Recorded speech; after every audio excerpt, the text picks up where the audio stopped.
So welcome everybody to our Pictavo webinar.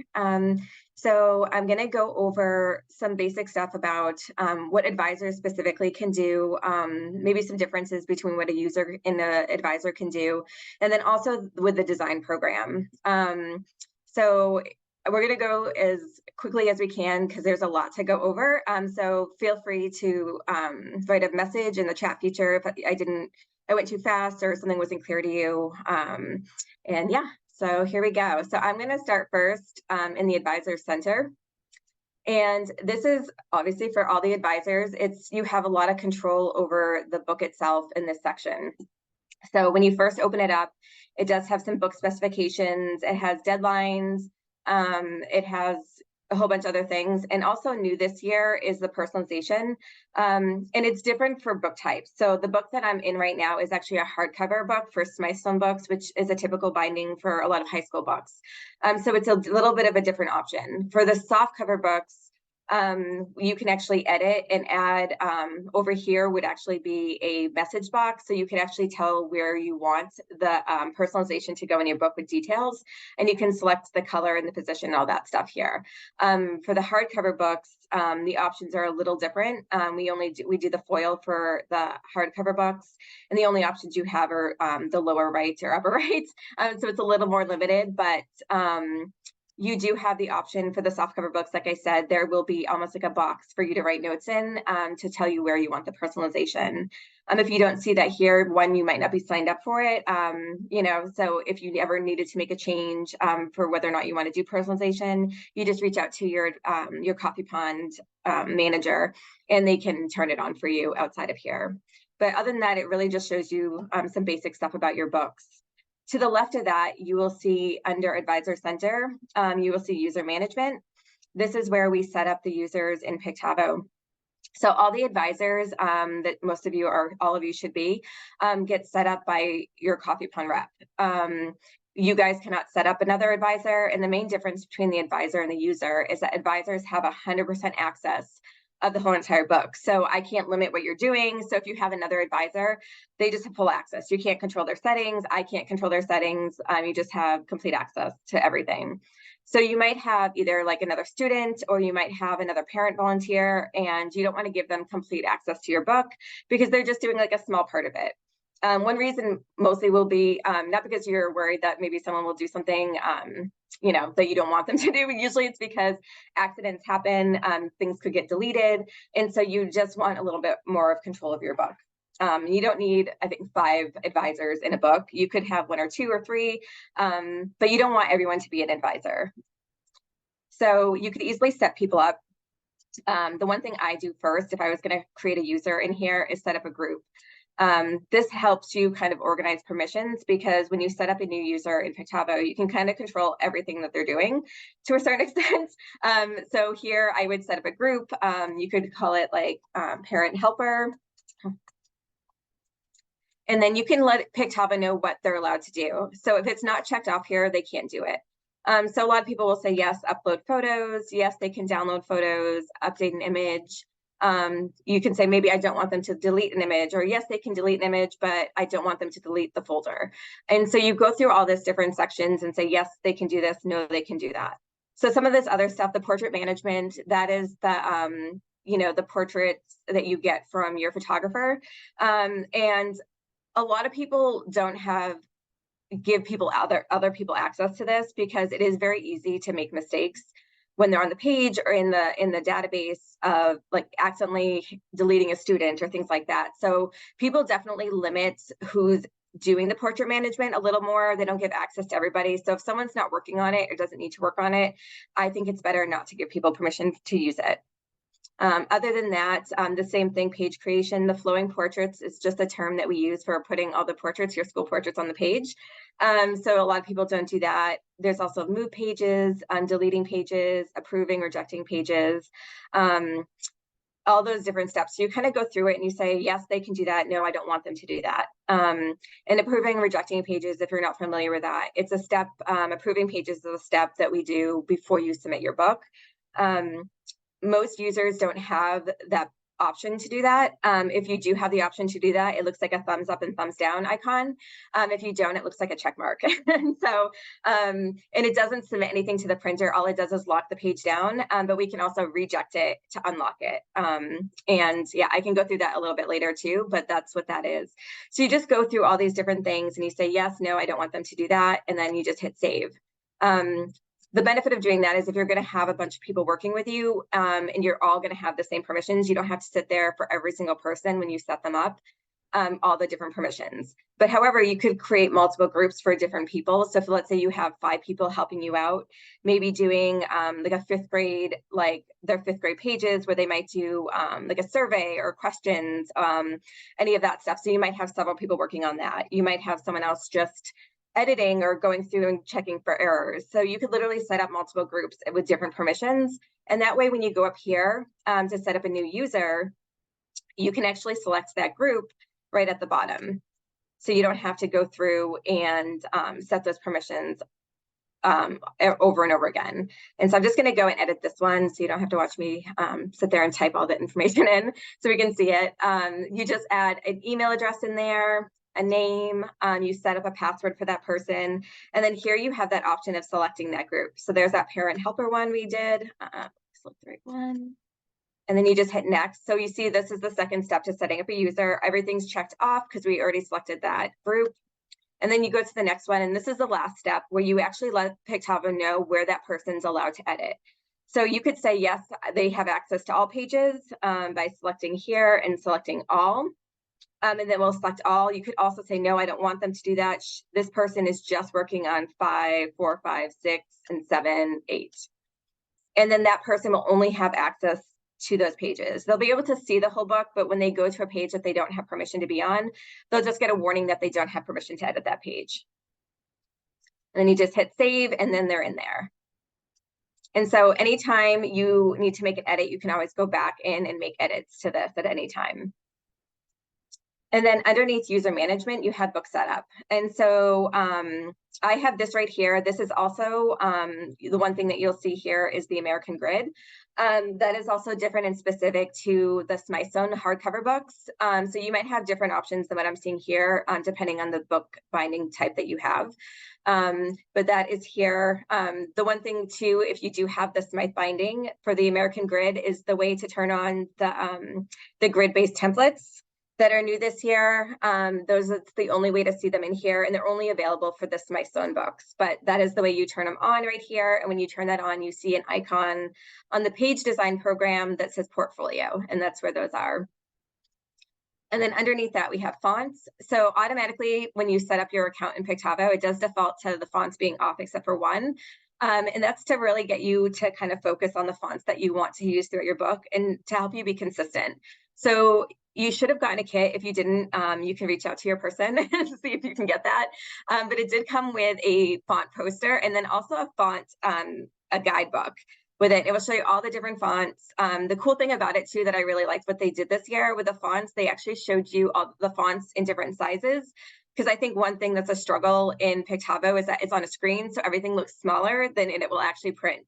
So they do have the fonts typed out in different font sizes, so you can make appropriate choices to how it's actually going to look well printed. So if you haven't checked that out, definitely check it out because it is really helpful. But here you can like either select all if you want to select all. I know that when I design books, I select all of them to turn them on, because I have to play around with them in order to see which ones I actually like. I'm a visual person, so I go ahead and just select them all on, and they're all divided by families. So you have to kind of scroll down and you could select all of them and just keep going through every single one and select all. And then you could either keep them on if you wanted, or you then once you kind of know the ones you want, go through and just like uncheck and then maybe just check the ones that you actually want to use through your book. Whatever works best for you is fine. There's no right or wrong way to do that. I think everyone has a different way of working, but that's the way I like to work, is turn them on because I like to play around with them. And then I think the key of it is really just like trying to keep it organized. So if you have multiple people working in your book, you can actually just have it organized in such a way that everyone knows what font you're using, because sometimes it's easy to miss it if someone selected a different font, but then when you actually have the printed book in front of you, it's very noticeable. And some of those little things I find kind of annoy you when they get printed. So you can really limit that choices down. And the other thing that was actually new last year for anyone who's returning as an advisor this year, it was new last year. So if you haven't used it, you really should. It's the character styles. So once you decide the fonts that you use or you want to use throughout the book, you can actually preset all of the fonts. You have up to 20 different choices that you can create, and you could do like the headers. So if you want a headline, body text, the names, so you can actually create these. That way, when you're designing, when you add the text box to the page, you literally just click on that button for that exact setting that you want, and it will change everything for you.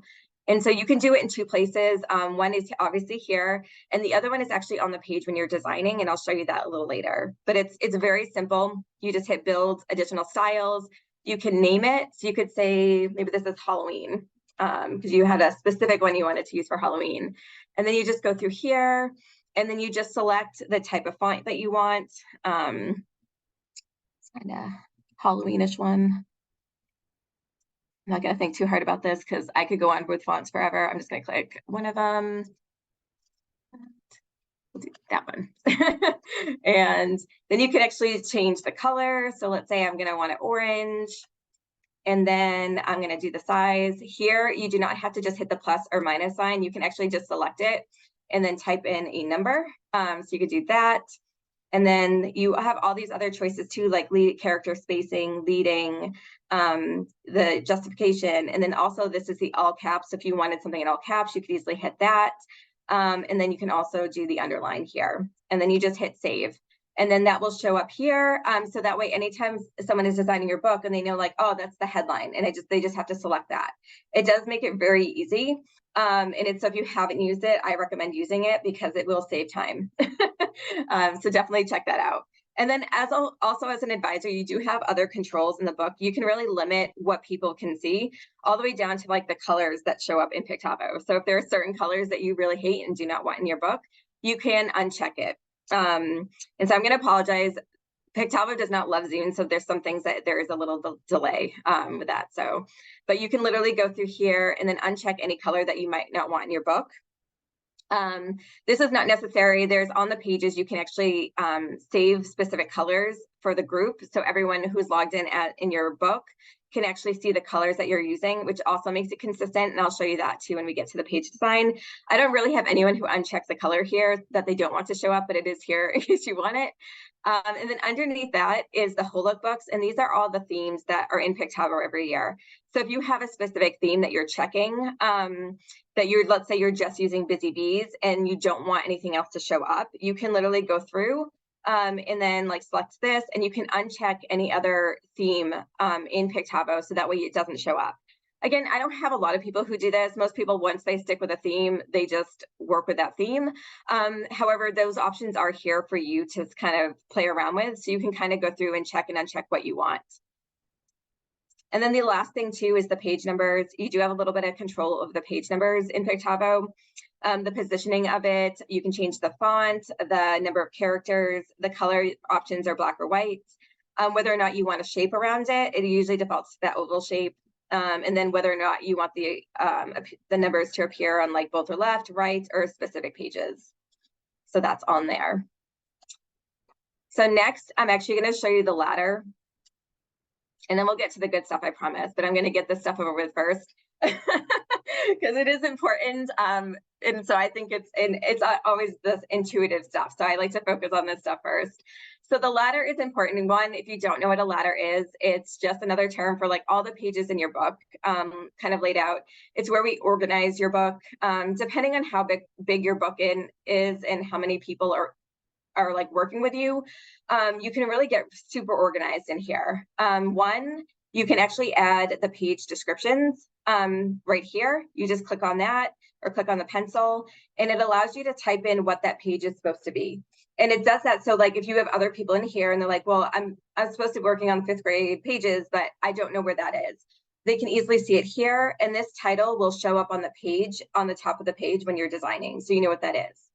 The other organizational step that I like, mostly because I just get really excited about organization, is this ladder section right here. So you can create different sections to give you a visual kind of like layouts of where things are.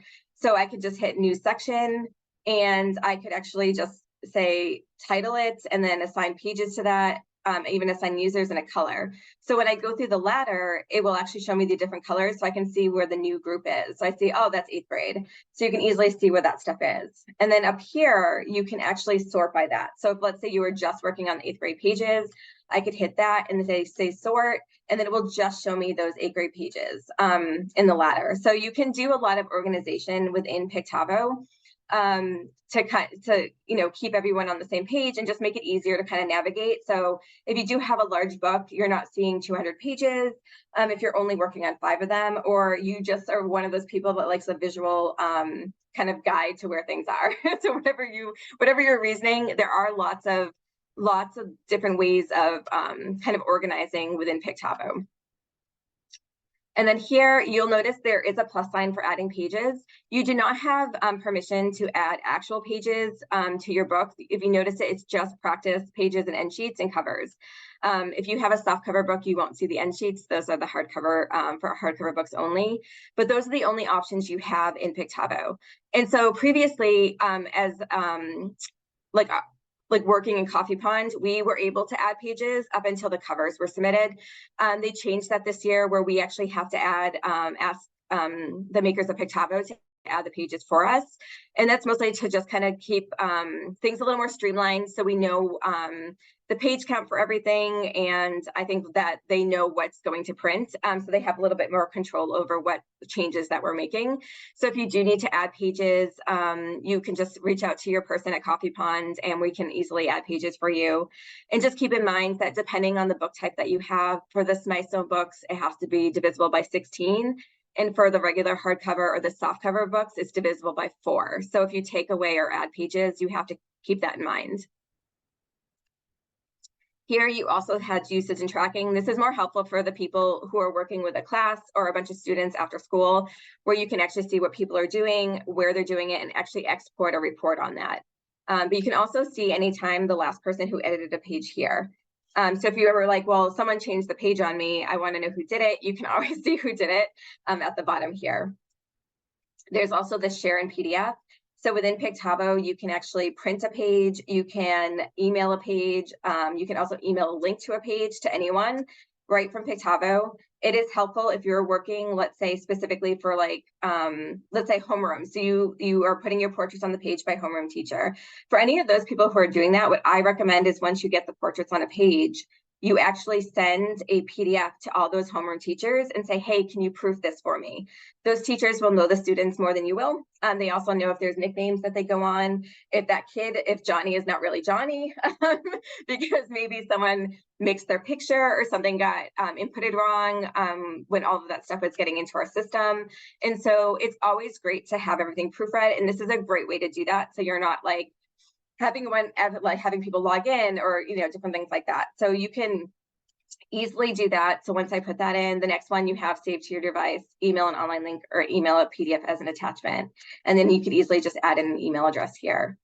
So definitely keep that in mind. I think when you have all grades, it's a little harder to do that. But you always want someone checking these things, because you're one person, maybe you have a couple of people working on it. And I do find that when you look at the book so much, you're overlooking things. So it's always great to have someone else go through and proof these things. Don't assume because, oh, well, Coffee Punch at the pictures, so they must know the kids. We don't know the kids either. We're going one based off of data. Although we try to be as accurate as possible, like mistakes could easily happen. Maybe the name was documented wrong. I had a school one year who they had a kid, 2 kids with the exact same name, first and last, in the same grade. So those things happen. So definitely rely on other people to help you proof those things there. And the share in PDF is a great way to do that. You also have here, you can zoom in or out here. This, I'm not going to hit it because it will take forever to load, but it's called this full screen preview. Before I submit a book, if I'm just wanting to check visually how it looks, it basically is like a flip book of all your book. So when I proof books, I definitely do this as one of my options, because I think if you have things out of alignment, or maybe something that's not going all the way off the page like you want, you just catch those things very easily in the full screen preview. And then here is also the page view. You can see that here, so you see them as different kind of thumbnails. You notice when you do that, the ladder descriptions do disappear, but that's just another view of the ladder. And then here, to get back, you just hit ladder view. And then here, this is the submission, how we actually submit your book. If you hit it, don't stress. You have to go through several different steps to submit your book, so you can't accidentally submit it. And then also, even when you do submit, just so you know and to keep in mind, is that your advisor at Copy Pond will actually have to approve it. So if you're ever submitting late after 5, you always want to communicate when you're submitting your book, because even if, let's say your book is due on the 19th, even if you hit submit, but we don't approve it in the office and we don't approve it till the next day, it's considered late. And so you always want to work with your person at Copy Pond to make sure you're both communicating about when you're submitting, so we can look out for it. I know personally, I definitely, if people are working after hours, my clients let me know, and I'm always kind of looking out for it, so that way I can approve it so your book isn't late. So you always want to make sure that you're communicating with that. When I click on any of the thumbnails, different options appear. There's the edit button here. However, I can also just double click on a thumbnail here and also double click over here to get to any of those pages. You'll see usage and tracking again. This is the move pages right here. There's another way to move pages too. I find this one a little bit easier. You literally say, I want it to move before or after page 49. And then you just hit OK, and then it will move all the pages for you. You can also drag and drop to a position you want. I find the arrow like confusing. Sometimes it doesn't go where you think it wants to go. And so I find this up here a little easier to do. To keep in mind, if you're moving one page, but you have some pages that are linked together, and you'll see anything like that, we'll have that little link chain right there. Linking is just another term of basically kind of merging those pages together. So if you had like an all group photo that you wanted across 2 pages, you would do that. So that way you can easily align it to across the 2 pages and see it across 2 pages, and not broken up with the gutter. And so if you ever want to move one page, but you have things linked together, it can't break up things that are linked together. So you might run into a few challenges with that. If that happens, just reach out to us and we are happy to help kind of figure out those maneuvers for you. Because it can be tricky if you're not used to it. But I definitely think the easiest way to move pages is this option up here. You also have the thumbs up, thumbs down, what I was telling you, the approve and reject. So before you submit your book, every page has to be approved. You can either do it as you're going, or you could just do it all at once at the end. I think if you're proofing your book, I tend to wait till the end, because if you're flipping through your pages, every time something is approved, you get a pop-up saying this page is approved, you can't edit it. And if you're having to do that over and over again, it does get a little repetitive. So I usually kind of wait to the end, but whatever method you want is totally fine. If you notice that something was approved, but you notice a mistake or something you have to change, you can always hit reject to unlock it again. Sometimes people will approve pages if you have a lot of people in your book. That way you don't have to, you don't have to like worry about people making changes after you proofread it too. And if you're like going through the book one more time, you can always unlock them and and then approve them again. So that option is there too. You also have this lock button. This just makes the page private. So if there's something you just don't want someone else to see, if they're a user, it will just appear as a gray screen for them. And so we're going to get to the good stuff. And so I'm going to go quickly through the student database really quickly with you guys.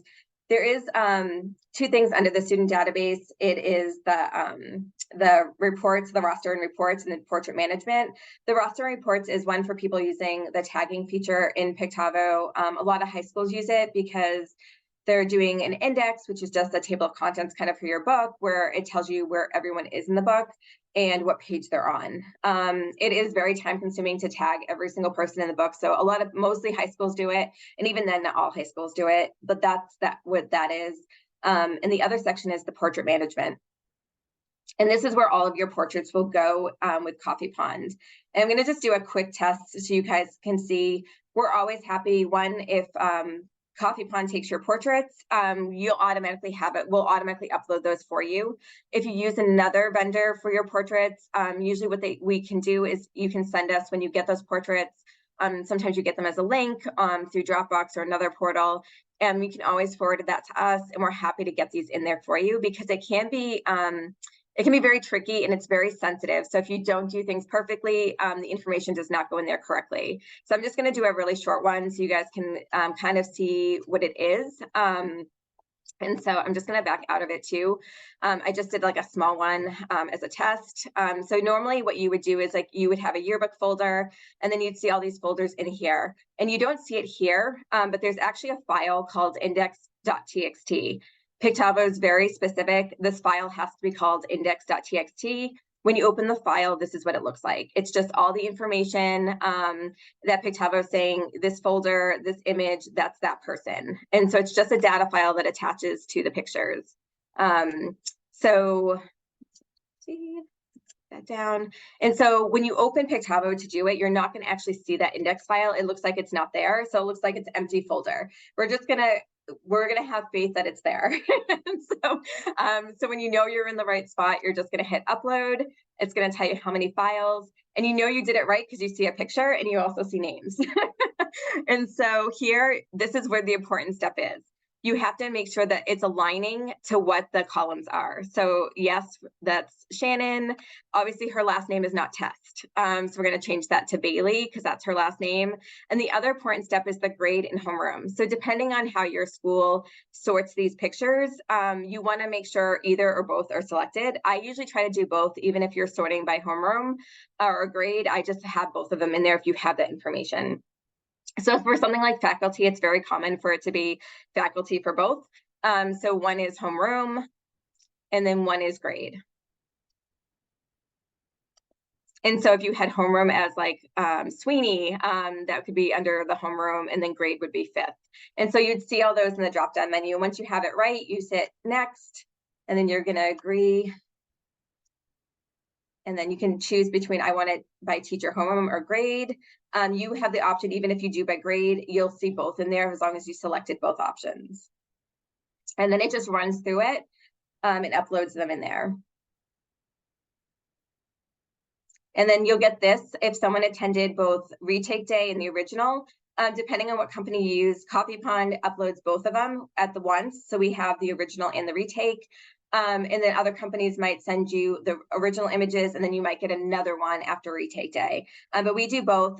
Typically, depending on what your options are, we hit both to all, so we'll upload both of them. That way you have the option, because not everyone wants the retake image. Some people prefer the original, and so we usually will do both. So at that point, it's kind of up to you to go through and decide like if you want the original or if you want the retake. If you want to default to the retake, you can always ask us, and we're happy to help you identify the retake images. Sometimes it's very noticeable, sometimes it's not. And so if you ever need help with that, you can let us know. You can easily sort by the people who have two images right here at the top and say sort by duplicate people. So you know those are the people that had retake images. This one is really easy to identify. One, because when I worked for Coffee Pond, so I know our images, but that one clearly is taken outside. And this one, if you tell, that's an old background as an indoor background image. So that's how I can always tell the retake from the original. But some schools do have a retake image that is taken outside both times. And if it's in the same spot, you can't always easily tell, or you might have a school that's they're both taken inside in the same background. So we're always happy to help kind of identify those if you need. When you want to sort by that, you can easily say, I want to delete that, and just delete it. You can also maybe, if you want to keep them in there just in case, you can also maybe move that out of it. So it's just in a different folder. And you can do that by here, and you can say, do not use. And so every time you kind of create that folder, it will actually create a new folder for you. And then you notice that she went away because there's no longer a duplicate folder for that person, a duplicate file for that person. And so here, I think I did under homeroom. So if you do it under homeroom, you'll see that folder right here called do not use. So if you notice like things are, you know, kind of in wrong information, you can easily move things over to the right folder up here. So let's say that was like, a different class, you will have all the drop-down menus here to move them over to a different class. up here. So you can say, yep, I want to move it to do not use or faculty or Bailey or whatever other names are there. So you kind of move things around. So there's two ways of like proofing this stuff.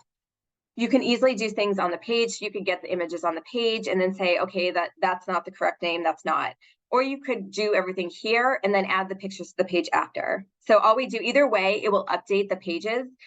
So if let's say all these images are on the page, I could easily make a change and say, okay, well, Bailey should be capitalized. And then I can hit that. And then when it's on the page, it will automatically update it and do all that information for us. So if she's not in the right class, again, just select here the different options and it will automatically move them into the right thing. You can also change things for roles. Everything usually comes in for students, but let's say you have a teacher that you want to be in a class. So you want to add the teacher to the class and you want the teacher to be the first one on that page. So you can always change that teacher to a teacher instead of a student. And then when you add them to the page, they're automatically going to be ahead of all the students. So I'm not going to go too much into this, but just so you can kind of get an idea of what the portrait database is, how we get it in there and how it kind of affects what you can do. It does, people get nervous about it. So if you ever feel uncomfortable about editing things, we're always here to help. So just speak up and let us know. And we're always happy to kind of help you make changes and, get the images on the page as well. And so we're really going to quickly go through the image upload feature in Pictavo. There's two different ways to upload photos in Pictavo. The first, most obvious one is in organized photos. And the second one is actually in design book. And there's two differences between, a couple differences between them, but the main difference, depending on which one you want to select, is in organized photos actually gives you the option to connect to your Google Drive. So if you're getting all of your images on Google Drive, you can upload them and connect to it right from here. You can't do that from design book. And so organized photos, depending on your options, you'll see, you should just see photos. The shared photos that you're seeing now is our community upload site. So if you don't know what community upload is, basically it's a site that works, basically is connected to your Pictavo account where someone, parents or students or anyone else can actually create an account. And they basically can upload photos for use in your book. It's just another way of collecting images. A lot of schools also use Google Drive. One is not right or wrong. It's a matter of what works best for you. And so the one thing that people don't love doing is creating an account, but we have to have them do that in order to identify and then a place to store the images. But that's what that shared photo site is. And then you also see ads because we do have an ad builder program also in Pictavo. If you don't have those options turned on, they don't show up. So if you don't see it in your book, that's why. And so photos is where all your candidates are going to be. The only thing I can't stress enough is you want to be super organized with this. So that way, if anyone else is coming to help you out, let's say your Coffee Pond rep is coming in to help you out with something, they should be able to kind of log in here and see where everything is that they need. I don't see this so much with adults. I do see it with a lot of students. If you're in the book where they hit upload and they're not creating folders, so everything ends up in uncategorized. And if you have way too many photos in uncategorized, I did have a client do this one year where they added everything and they didn't create folders for anything. And they had 5,000 images in uncategorized, and Pictavo was not happy because they were also huge files. And it kept crashing every time she tried to add it to the page. And so definitely stay organized. In here, you just create new album. You can name the album. And then the one mistake I see is once people do that, they automatically hit upload. You want to make sure you're selecting that folder before you're uploading. You can always tell what folder you're on right up here. And so let's say I was going to upload to Logan. It's right there at the top, and I can just hit upload. And then you have the options here for a computer or Google Drive. Either one. You also, if you have the images on your desktop, you can actually even drag and drop them right into this blank space, and it will upload them that way as well. And so once you do that, it will ask you for, see if I have any image. We'll just do this one real quick. So if I hit upload, it does pop up like this. It says input a tag. This is not mandatory. If you want to add a tag here, you're welcome to, but you don't have to. And you just hit OK, and it will go in there. And you can say, let's say I selected the wrong folder, or let's say it's an uncategorized and I forgot to select a folder. I can always easily just drag and drop a folder or photo into the correct folder right there, just by clicking and dragging it, and it will go in there. You can also create subfolders. If you like super organization, you can create like every grade, so 5th grade, and then all the 5th grade events under that. So I could do here. Let me get computer's frozen. There we go.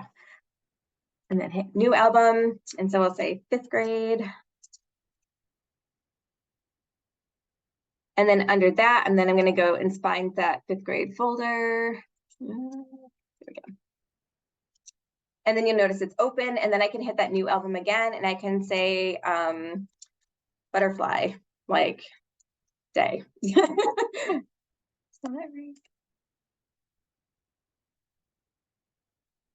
There we go. Close enough. And so when you click on that, you'll see that subfolder in there. If you ever need to edit a folder, let's say you spelled something wrong, like I think I spelled butterfly wrong, you can actually go there and make a change. So if I was going to go into that folder,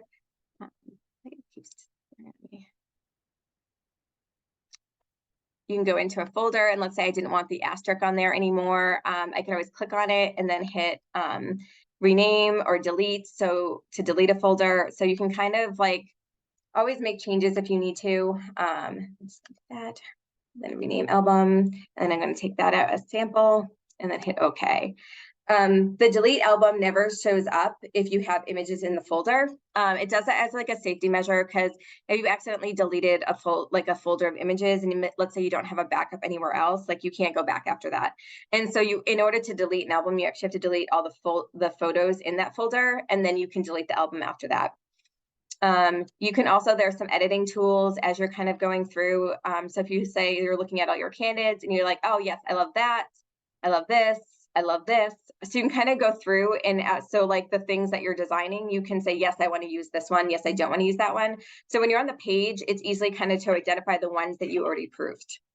You can always see pictures a little larger. Up here, there's that preview, and you can always zoom in or zoom out here. So if you want to see if it's in focus, if it's not in focus, you can always do that here, and then decide which ones you want to use. And you notice too, like if I select more than one photos, there's different options that appear. And that's because there's some options you can do with only a single photo, and there's some things that you can do with multiple photos.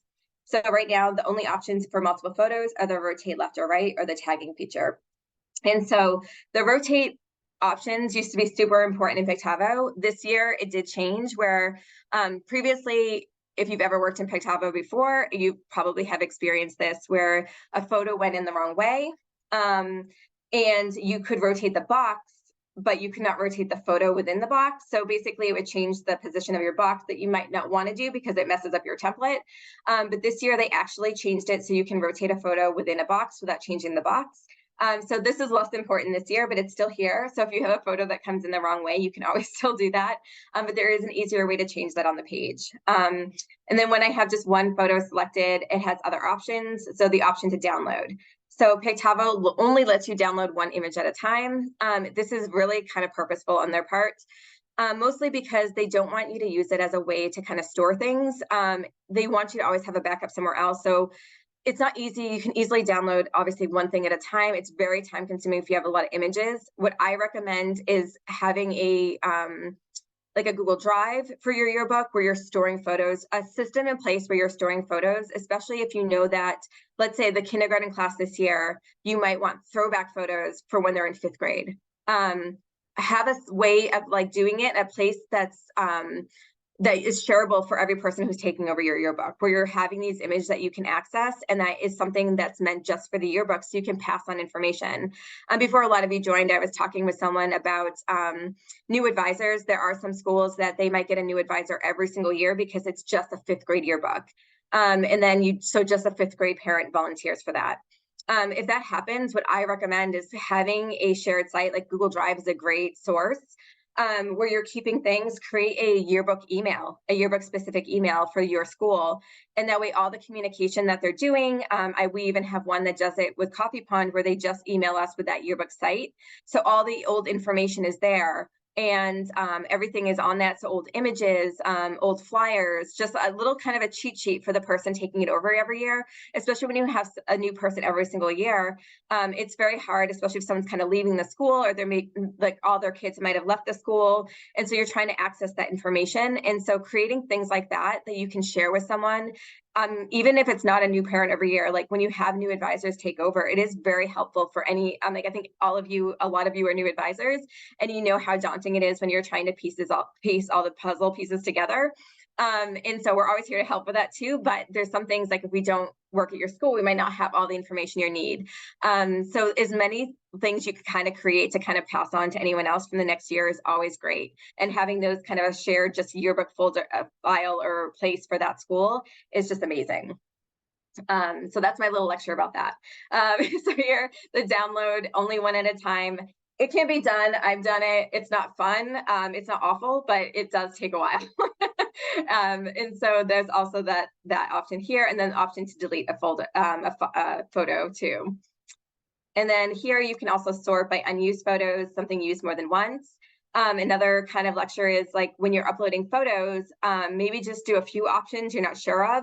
I wouldn't upload 50 images of the same picture. One, because it's usually easy to duplicate photos.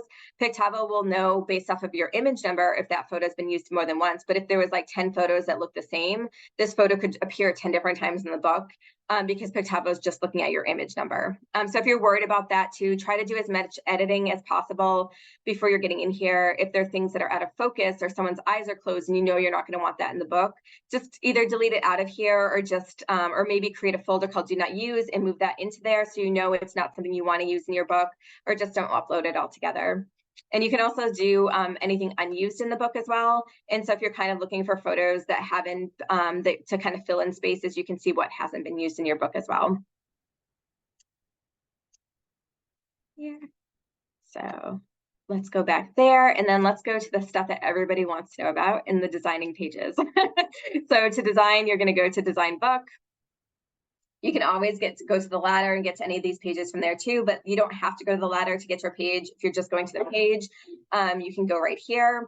When you first open it, it does open to that first page. At the bottom here, if you can't see it, it looks like a little gear icon. This is personal settings for each of you, so you guys can decide what you want.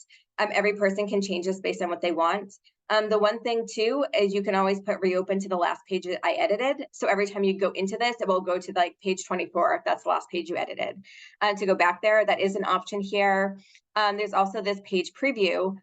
So besides the first and last page, every other page will open as a 2-page spread. Let's say I was working on page 2, but Kat needs to be on page 3. And because I opened 2 and 3 already, I have the pages both locked down.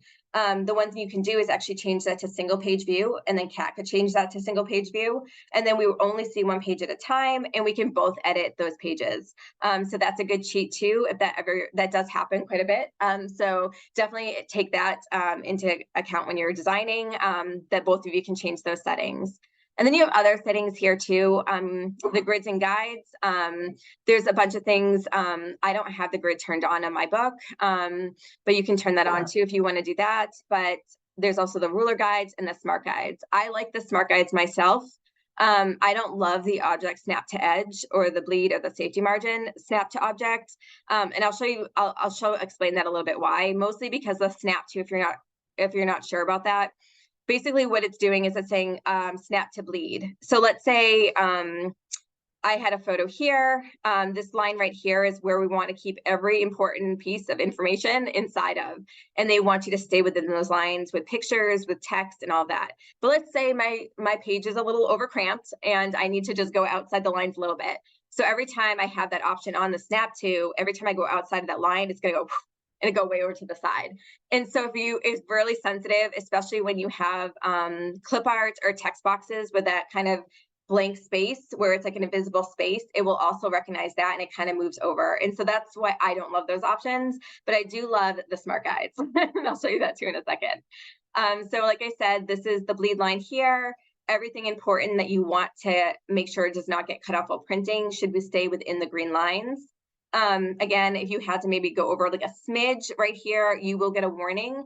However, like that probably will not make or break your book. But I would not go out here. I would not go out here. Like if you're just a little over the line, you're probably fine. But try to stay within those green lines when you can. Up here, you'll see the page number. So if you know the page number you're going to, you can always type it in here. You can also use the arrows, or you could use this right here called the flyout menu. This is how I tend to get around the book. It will show you like that page view that we saw in the ladder. It's just like that. And so I can always look for the page I want, and then I can just double click on that page to get there. Also, if you click on a thumbnail, you'll see some of the options that we saw in the ladder, the thumbs up and thumbs down, and also that private icon right here. So you can always make those changes as you're going. So when I'm actually kind of proofing a book, a lot of times what I do is I'll go through here and say, I just proofed 6 and 7. Yes, it looks good. And then I go up here and then I hit the thumbs up to approve it. As I go, and I do that for every single page. That's a habit that I get into. So that way I know that I already checked it, and also I'm not getting that warning because I already did all of those pages before. So that's kind of my method behind it. Over here, you have the comments tool. If you haven't used this, I recommend you using it. It reminds yourself of things that you might not remember. So if there's a student that you're missing and you need an image for, you could write a note here saying that that student is missing. You could also say, I'm not sure about the spelling. Anything that you need to remind yourself of that you don't want to forget, you can actually write it here as a little comments tool. So anytime you see that, there's a note there. Once you have it figured out, you can always delete it. And then, you know, it won't, but if you forget to delete it, it actually doesn't print. So it's, you know, but it's there. And I recommend that you use it because there's a lot of information that goes into your books. And it's good here. It's like a visual representation of like what you need to remember. So I think it's really great to use that feature. You can also send a message to a specific person in your book here, and it will actually show up on their screen when they log in. Other than that, you'll see that save history. So Pictavo, if someone ever changed your page or something happened, or you needed to go back to a previous page, every time you save in Pictavo, it creates a history here that you can always revert back to. So if I go through here, it will actually show me all the different variations of that page, and I can say, yes, I want to use that unique history, and it will actually go back to that page here. And then here you'll see that share in PDF again. So if you need to print or share a page, you can do that here. There's also the profile. Under your profile, there is an option to do light or dark mode. I like the dark mode better to work, but some of the options when you are looking at things hide or blend into the darker background. So I tend to keep it on light for that reason. If that wasn't the case, I'd probably keep it on that, but I find some of the light gray kind of fades in on certain areas of Pictavo, so it's kind of hard to identify. So I do keep it on the light mode. And then when you click profile, you'll see log out. So it's really important, in my opinion, to properly log out of Pictavo. One, because if I was on page 1 and I just hit the X, it will lock me on that page for a certain while. So let's say I just made a quick change, but someone's trying to submit the book. Because you didn't properly log out, it's locking down that page, and Pictavo thinks you're still working because it thinks you're still logged in. Eventually it will log you out, but it does take a while. We can, like as admins, force you out of the book in the admin section, but we might not know if you're maybe still in there, that you might still be working. So sometimes we don't want to do that for that reason. And so you want to you just want to make sure that when you do it, you're logging out right here. The other important feature is that because Pictavo does not have autosave, every time you do something, I'm just going to do this real quick. Every time I do something, this highlights right up here, letting me know I have to save. If I try to leave the page, it will warn me that I haven't saved. If I try to go here and I hit log out, it will warn me that I haven't saved. If you click the X, it does not warn you. So that's my other important tip of why it's important to properly log out of Pictavo, because you will get the warning message that you haven't saved. So make sure you log out properly, because I think it is way better for Pictavo in general. Other than that, on the sides here, that's a save button. To get back to the home screen is right here. The ladder button is here. The text option is here that you saw. When you click on that, you have the option of drawing or dropping a text box. You don't have to do this every time, but you can pre-select this. So I can say, yep, I want to draw a text box. And all that means is when I click the T tool, I'm just dragging my mouse right there and the box opens up. The drop, I literally would just click on the screen and it would create that text box. Here, when I have the options, right here's the property menu. So you can always arrange. So if something, let's say I wanted this over a shape, or I wanted this over a picture, I could always, and the text was behind the picture, I could always move things front or back. Over here is the text tool. That's where all the font choices are, and all those other settings we've already seen. Also, this is where you can create that new character style here. So like I said, if I had a text box, like say, over here. So let's say I had this. I'm going to just change it real quick.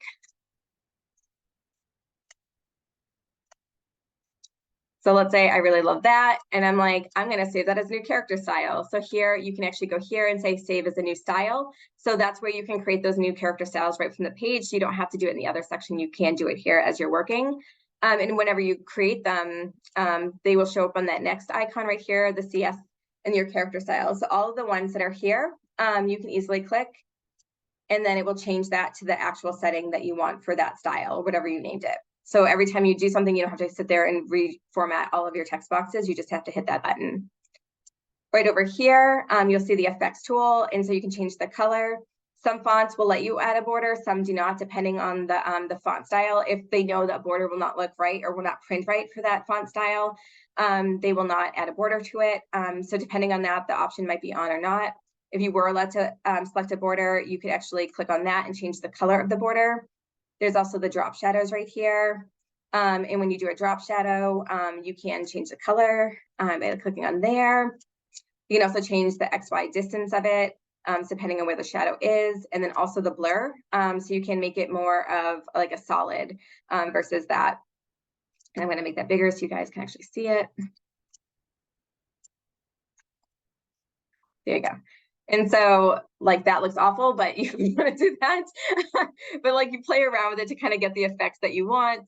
So if you just kind of wanted a double layer like that, you could also pick a color that maybe stands out a little more, like that. So just kind of give you those kind of effects. The drop shadow can actually be fun to play around with, depending on the style that you're going for. But you can always create different effects with it as well. Underneath that is the photo box and shapes. They kind of look the same. The photo box is that first one with a little X in it. Looks like an envelope, someone said one time. And so it has the different options for the different shape photo boxes. So rectangle, circle, and the rounded rectangle here. So you can just select the one that you want. And when you do it, you're just going to drag and drop that on the page to give you that photo box. And so photo boxes are great to add your photos in. It's self-explanatory within the name. One question I get is, do I have to use a photo box? Can I drag and drop the pictures on a page? Technically, yes, you can. I do think the book looks way more uniform when you take advantage of the photo boxes and creating or using a template. And I think using a template is an awesome way to start. And you can always change any template to kind of get the look that you want. So if you're kind of struggling to know where to start or to aligning things, you can use any of the templates as well. And those right here are in either arts. You'll see templates. Also, if you're deciding on a specific theme within Pictavo, all of them are here under collections. So if I was going to do Busy Bees, that one is, you'll see all the backgrounds, templates, snippets, which are just kind of little module templates, and then accents for under that theme. So you can just go to this and then select ones that you want to use for that. And so, yeah, so, or if you want to use like different things, you can just go to that art one. Either option is fine. It does not matter where you go, whatever works best for you. So I like starting with templates myself. And let's say you don't have a theme that you want to use in Pictavo and you're just kind of adding little elements in as needed. There are two folders under templates called plain and simple and then generic. And they're very self-explanatory. They just don't have any design elements. So if you're kind of struggling, let's say for a like a collage page or a candidates page where you just want to add a bunch of photo boxes, but don't want to maybe work harder to get there, you can use one of these as soon as it opens. Hopefully sometime soon. I don't know why it's taking so long.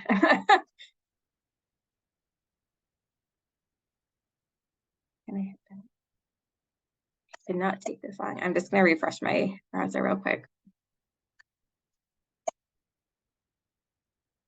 It should never take that long. So if you ever have, like, if you notice Pictavo is slow for you, one, it definitely could be Wi-Fi. But it should never be taking that long for anything to load in Pictavo. So you just want to, but if you're having a continuous problem, let us know, and we are happy to kind of explore it for you just to see if it's an option. But Pictavo does not love Zoom, so sometimes that happens. There we go. So right here, you'll notice the generic and plain and simple. The plain and simple does have a really good kind of candid pages to get you started, so I use them quite a bit. If you scroll down, you'll notice that there's some pages where it's just kind of has layouts. It has some that are more kind of a clean, neat look. And then there's some that are more fun. So depending on the look that you're going for, you can drag them and drop them on the page. Here we go. And I'm just clear that. And so when you're working with it, it will you can easily edit any template depending on what you want. So if that doesn't have as much boxes as I want, or it has too many, and I just want to add a text box or background, I can easily edit that anytime. Why this is taking so long? It's gonna go to.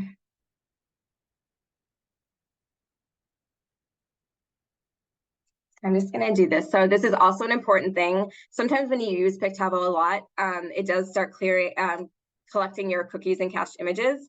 So when you do that, if you notice Pictavo is kind of acting a little slow, and if you notice I have a lot in there because I'm in Pictavo quite a bit, this is a great thing to kind of do after a while to kind of clear things out, because it basically stores all this information in there, and it does bog down not just Pictavo, but a lot of websites that we use. So if that ever happens, sometimes it's good to just clear things out and see if you can get it to run a little smoother. And let's see if that helped me out. Maybe not. Could be my Wi-Fi.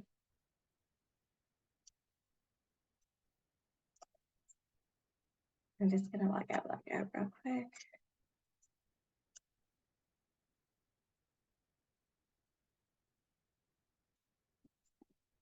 Sorry, guys.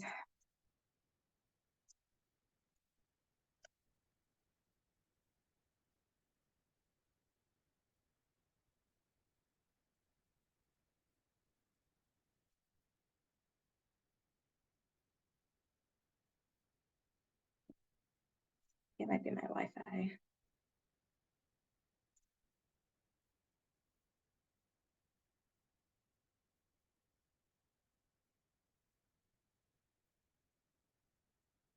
Okay, let's give it one more shot.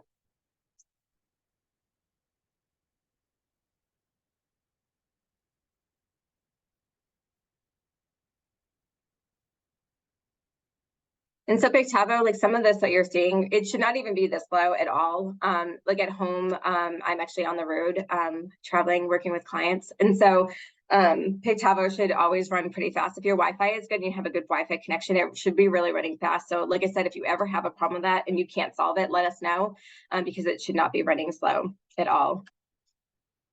And so let's see, fingers crossed. Right. There we go. There we go. And so you always can start with a template like this. And let's say I want to add maybe a text box right there. I can always edit any of the photo boxes like that, and then add something in there, and then add a text box right here. And so I can say fifth grade candid. And then I can go here, and then I can go, let's say I set up a character style for that, and we can do that. That is really boring, but we're going to keep that for now. And then let's say I wanted a simple kind of text, but maybe I wanted a color background. So that's where that shape tool kind of comes in handy. You can always drag and drop a shape on here, and add a shape behind it. And so I'll do a better color. And then here, because now that photo box or that shape is above the text, I can say send back. So that way now the text comes before it. And I can say, well, that black looks really bad on that. And so maybe do it white or something different. And so you can kind of edit things as you go. Another thing too with borders, and this can be a little slow depending on how many photo boxes you select, but you can actually select multiple boxes and do one border at a time. So if I was gonna, let's say, do that, I did that by just dragging my mouse over those boxes. Let's say there were things I didn't want to select. Let's say these two ones, I can hold on my shift key and actually unselect things. Or let's say I just wanted certain boxes to be a certain color. I can hold down my shift key and just click on the elements that I want to select. and then I go here, and then you'll see the option for border, and then I can click on that to change the color, and then I can actually change the size of the border as well. And so you can do a lot of those things at different times, select different ones or select them all at once and make those changes all together. And then there's also the line tool here. So let's say you needed a line up here for whatever reason. Sometimes I'm great about getting it completely straight. Sometimes I'm not. If you're like me, that was not straight, and I can always tell that here. So when I open that up right here, it'll tell me the degrees that I'm in, and I can always hit it to 0 to actually change it to be perfectly straight. And again, this also has the option of changing the line thickness and the color here. And then with pictures, adding pictures in, I'm going to go to photos, go to all those folders that we created, and then you just literally drag and drop pictures in. Anytime you see that right here, it means it's already been used in the book. If you're curious where, you can click on it and it will tell you the page number and all of that. So I'm going to drag and drop this one in. Let's see, we'll go here. And so it will fit into the box. Let's say I didn't want like the crop to that. The cropping tool changed a little bit this year if you were previously in Pictavo. They made it super easy. So you just double click on the image to select it. If let's say it was just not fitting in the box, right, and I wanted it more like that, I can just click in that shadow area and drag it to where I want it. Anywhere in that clear space, that's where it's going to print. So if I want to do that, if I want to actually change the shape of the box, I can double click on it again, and you notice the box changed. And then I can just drag the corners, or I can, let's say I want to make this more vertical, I can drag it to where I want. And then again, click on that shadow area to kind of center it where I need, just like that. And so then I can say, well, now I can fit another photo box there, and then you can always add another photo box. I am all about like cheats on how to do it. So like a lot of times I just copy and paste things. So you can use any of the shortcuts. I do Control-C on a PC or Command on a Mac. And here you notice that there's two options, the delete buttons. The first one is just delete picture. So then I could just delete the picture out of there. And there I go, I have my other box. And let's say I want to make it a little smaller. You just kind of drag it on there. So when you're working with templates, you know, I think it's always a great way to start, one, because it does help you with like the uniformity of a look, because they've already done all the hard work for you, but you can always make things your own as you're kind of going through. So for something like this, I can say, well, I don't really have a theme that I want.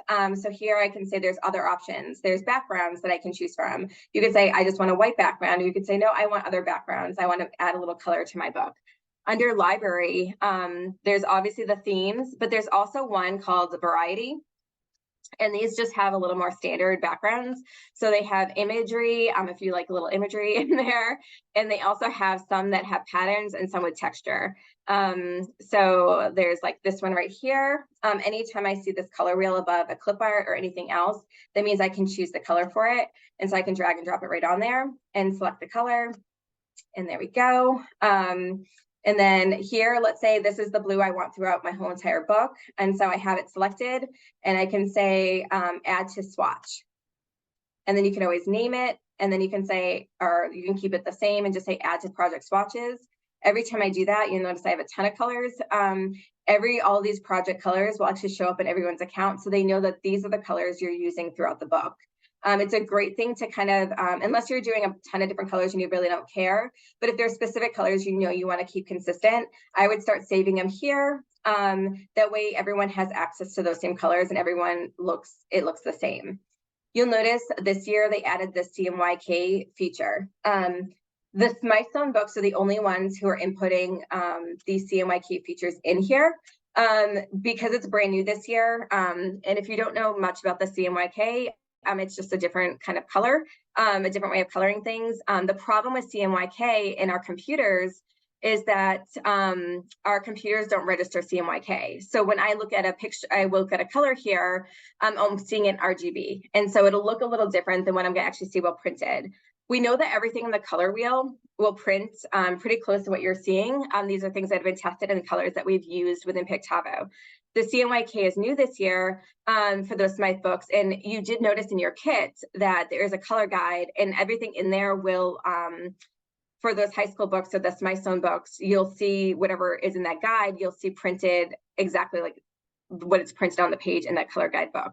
The page, it actually might look a little different. But for this year, just because it's brand new, we're only kind of introducing it to the Smithsonian books. If you did accidentally do it or added your own thing in there, they are trying to watch out for it, but we are advising people just to kind of use the color wheel here. When you click on it, you have different ways of doing the different saturations, the lightness, the tint, so you can always play around with that as well, and to get the kind of look that you want, and then save those. And then let's see. And then here under that, you also have the option for like accents. So let's say you want something specific. I'm gonna say a bear, why not? You can type in specific phrases, and Pictavo will let you know what it has for that. So I'll show you any templates that have a bear in it, any backgrounds, snippets, which are just little mini templates kind of grouped together like this. And then also we'll show you like accents that have it in it. So you can always add this. Woo. That's a great example of what happens when you add a clip art to a box. It is very sensitive. So if it notices it has a box, it will actually do that. If you just did what I did, you can always hit the undo button to get it back. And so when you drag and drop it, you just kind of want to select, like you'll see it highlight things like that. You want to make sure it's not highlighted anywhere, and then just kind of drag it in an empty space, and then you can kind of add it to where you want. So if you have had struggles with that in the past, that could be why. Here I have the clip art, maybe the text is kind of blocking and I want it above it. So you kind of play around with what you want. You know, and then also with the templates, if you did have a template that you wanted to use, but let's say like this one, I'm just going to delete all that. You can also look at a template that's already pre-made, but maybe there's stuff on that page that you don't want. It's a little too busy for you. And so you can always edit little different elements. I think this one is super cute. I love this theme. I think it's adorable. But there might be things like where like, oh, I really like the background, but hey, I don't actually want to be on my page. You could delete the B. You could delete different elements. And you notice that sometimes when we're selecting things, there's overlapping. So you just want to kind of be careful of what you're kind of selecting, like that is here. But I might have been trying to select the name, but right now I can't because it keeps selecting that right there. Again, it's kind of doing that, so you can always send it to back. And so that way then you can go and select that font that you want to use. And so you can really play around with a lot of this to kind of make it your own. And, you know, and it's just about kind of getting used to Pictavo. But a lot of what I find with templates that gets kind of frustrating for people is that sometimes also, like this one doesn't have it, but I'm just going to do it as an example, is sometimes when you click on it, it actually clicks on multiple things. A lot of the templates have things that are grouped together. And so if you try to delete one, it will delete everything. If you ever notice that happening, this is the group thing right here. You can always select ungroup, and then you can just select that one item that you wanted to change. And then, yeah, so it's just kind of about getting used to it. Again, like if you wanted to group things together yourself, you can always do that shift key and select everything that you want, group things together. That way they all move as one. And then one other important thing too is like the alignment tools in Pictavo. So I'm just going to show you that real quick. So Pictavo has all those aligning tools in it for you to kind of use. And I'm just going to do this as an example real quick. There we go. You look really bad. So again, I could drag my mouse over to select it or hold the shift key. If the page is too busy, it might be selecting things we don't want. So here under my alignment tools, I can say align top, and then I can also say space horizontal, and then we'll have everything perfectly aligned for us. And then again, you can group things together so they always move as one, and then you can kind of move things around the page. And if you don't notice, if you notice it as I move, that is that thing that I was telling you about, the guidelines that is popping up there. It's kind of gray and it happens very suddenly right there. That is letting you know based on certain elements of the page where it's aligning to. It will also let you know when it's in the center, right there. So if you're ever curious about the center of the page, that will tell you where it is in the center of the page. So I love that option for that reason. When you move things around, it will tell you where you're aligning to, depending on the elements. And then I'm just going to quickly go through the portrait options too. This is how we get portraits on your page. When you're doing, let's say you're doing like a whole grade, you don't have to do this for every single page for that grade. It only has to be the first page that you're doing it on. So when I do that, I'm going to hit that little person icon. It will go to like the last default thing. That first icon here, I can change the rows and columns. I can also change it to the look. So there's the under, but there's also side, and there's also sticky. The difference between side and sticky, because they look the same, is where the name positions go. So like sticky will always stick to the photo box. So let's say the photo box stopped here because that was all the kids in the class. The names would move in here. Side just goes there. So those are the different options. So for that, you can also say, I want, depending on what you want for an option, for the under, you have the options of adding titles for any faculty. You can say, yes, I want things on 2 lines or 1 line. 2 lines is great if you have a lot of students with a lot of long last names, because if they are super long, it will automatically make them smaller to accommodate the space. So you can avoid that by doing the 2 instead of 1. You also can change the horizontal spacing and the vertical spacing to kind of fit on your page, and then maximize to grid page, and someone get it as big as it can on that page. And then you have the option of changing the font here, white or black. And then also here is where we're going to actually flow the pictures onto your page. So once we get that all set up, I'm going to say choose flow group. And then I'm going to select that faculty folder we uploaded. And then this is where we only haven't, we can do multiple, actually I can do multiple now. So I'm going to say multiple pages. And so when I do that, I'm going to hit flow. And it's actually automatically, it's going to put as many as it can on this page, and then automatically add it to the next page with that same grid settings. So we really only have to do that for the first page. If you just do 1 page at a time and you already have this preset, what I would do is I would go to this grid and say, remember my changes for future flow portraits. So it automatically would keep those settings that we just made. Here, if I double click on it, it will always give you that warning message. It freaks people out. Just hit OK. It's hard to see right now on this, but there is a space here. So let's say I needed to add a space for the text box. I can actually hit this. It's a minus sign. And then you'll see that when I do that, it pushes everyone down and it moves that other person that was here to the next page. And then so I can do as many as I want. Let's say I need 2 spaces. And then I could click off of it and just add that blank space. So I can add a text box here. If I need to get it back, I can double click on it again and just hit that plus sign, and it will shift them back up again. I can also edit names right on the page. So you want to make sure you're clicking on the right person. You can always select another person by clicking on it, and it will change the names. If I need to make a change here, I can always change the name here. And then other than that, there's also this high-res preview that you can look at the page a little bigger. You know, so like if you need to kind of zoom in a little bit, I always ask you to save. So what Pictavo does, it's most importantly for any images that you think look blurry. Sometimes when we upload pictures to Pictavo, it takes that image, it kind of stores it on the server, and almost makes a copy of it that we see on the page. Normally it's totally fine. It does that to make the pages run a little faster. But when we do that, sometimes things can actually look very blurry. So if you ever notice a picture that looks really blurry, even though it looked fine before, you might want to use that high res option and kind of see how it'll print right there. If you're ever really concerned about it, you can always ask us. We're happy to look at it. The other thing that I actually want to mention, the last thing I kind of want to mention, is the warnings in Pictavo. So Pictavo does have warnings. It has 2 of them that will turn red, is the text warnings here. So every time it's blue, it means it's good. Every time it's red, it means it's bad. That means that you're actually having your text cut off. So anytime you see that, you want to make it a little bigger until it turns blue. And you also get a warning with photos. I don't know if I have one that's super low res, but let's see if we can.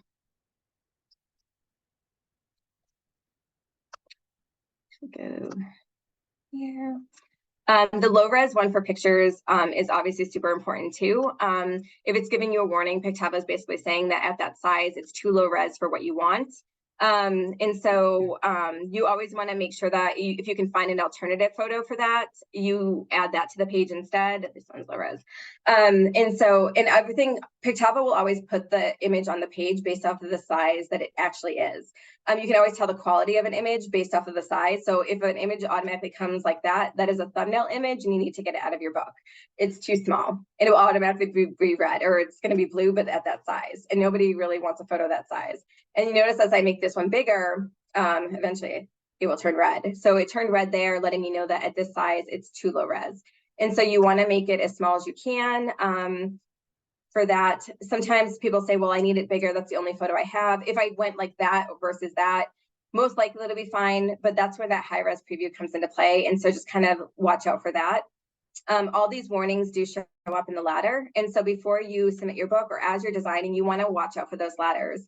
The Pictavo is very sensitive. So anytime I kind of go over an edge like that, I'll just go a little smidge like that, automatically that gave us a warning letting me know I'm over that safety line.